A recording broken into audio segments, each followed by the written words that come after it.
Hi, ఈ రోజు నేను టమాటా పప్పు చేస్తున్నా. రెండు మిక్స్ దాల్ తీసుకున్నా, కందిపప్పు, మసూర్ దాల్. ఇక్కడ టమాటా కట్ చేసి పెట్టుకున్నా. ఇప్పుడు కుక్కర్లో వేసుకుందాం. 2 గంటలు పప్పుకు 2 గంటలు నానబెట్టినా, అప్పుడే మనకు టేస్ట్ సూపర్ గా వస్తుంది.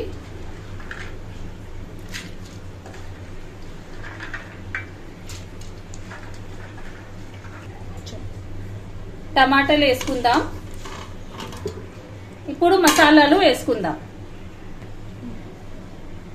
ఉప్పు, అల్లం వెల్లుల్లి పేస్ట్, కొద్దిగా పేస్ట్ నేను ఎక్కువనే వేస్తున్నా.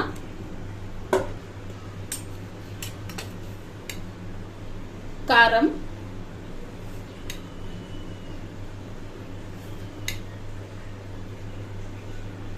కొద్దిగా పసుపు, కరివేపాకాలు, కొద్దిగా గరం మసాలా వేస్తున్నా. గరం మసాలా వేస్తే టేస్ట్ సూపర్ గా ఉంటది.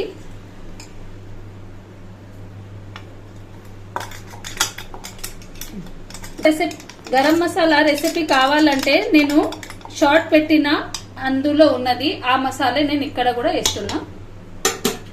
టమాటా చట్నీ చేసిన ఆ మసాలా వేసిన పప్పులో కూడా మసాలా వేస్తున్నా.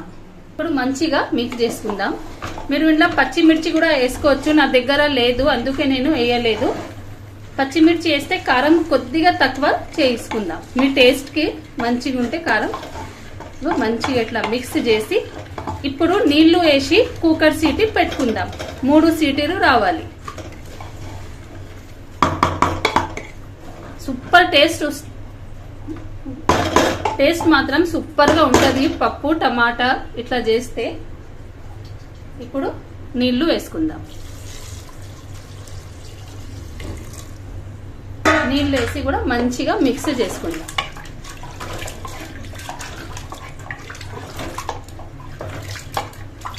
రెండు 3 సీటీలు రావాలి. అప్పుడు మనం కుక్కర్ మూతి పెట్టుకుందాం.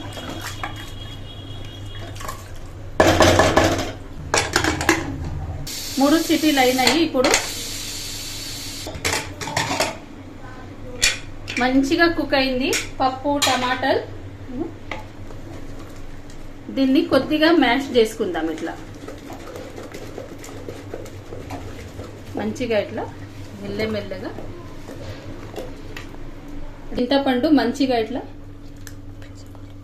నేను చింతపండు 1 గంట నానబెట్టిన, మంచిగా ఇట్లా పీల్ చేసుకుందాం.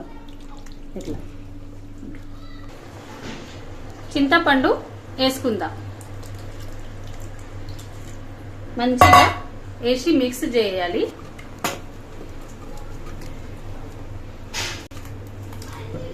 ఇప్పుడు కొద్దిగా కొత్తిమీర కరివేపాకులు వేసుకొని మంచిగా తాలింపు పెట్టుకుందాం. ఇప్పుడు మనము కరివేపాకు కొద్దిగా కొత్తిమీర వేసి మంచిగా ఉడకబెట్టాలి. నేను కొద్దిగా వాటర్ కూడా వేసిన, ఇంట్లో క్లిప్ తీయలేదు, వాటర్ కూడా వేసిన. కొద్దిగా ఇట్లా అయింది. ఉడకబెట్టాలి.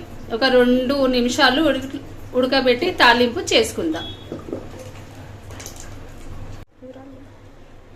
మంచిగా ఉడికింది. ఇప్పుడు ఇది తీసుకొని పక్కన పెట్టి తాలింపు పెట్టుకుందాం. ఒక కడాయి నూనె వేసుకుందాం. కొద్దిగా జీలకర్ర, వెల్లుల్లి,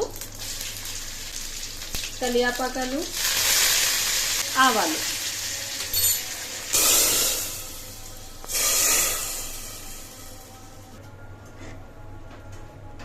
టేస్టీ పప్పు దాల్ రెడీ. Okay, bye bye.